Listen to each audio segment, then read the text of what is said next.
22,000 से ज्यादा शिक्षकों का युक्तियुक्तकरण बहुत सरलता से हो गया और पता भी नहीं चला। ये तो कमाल ही हो गया, कितने अच्छे से हुआ। बड़ा कठिन भी, चुनौती का काम था।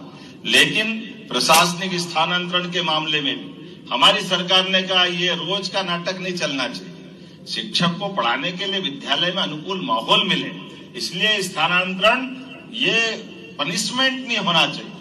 आवश्यकता के हिसाब से बहुत ज्यादा जरूरी है तो कर दो। मुझे इस बात की प्रसन्नता है, हमने इसमें सख्ती रखते हुए नगण्य आधार पर स्थानांतरण वाले मामले में कोशिश की।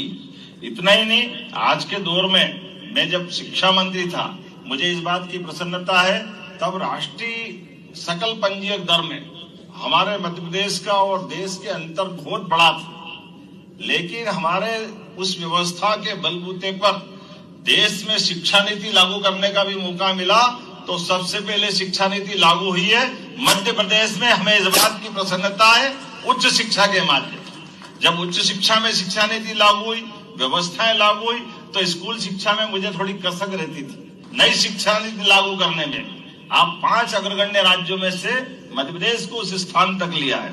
और सब प्रकार की डिजिटल कक्षाएं, नई शिक्षा नीति, कितने प्रकार से स्किल ट्रेनिंग, व्यावसायिक प्रशिक्षण, और अब स्कूलों के लिए भी हमारी सरकार ने तय किया कि हमारे द्वारा व्यवस्थाओं में भी सुशासन लाएंगे, आर्थिक रूप से भी मध्य प्रदेश को सशक्त बनाएंगे और कोई व्यवस्था में कमी नहीं होगी।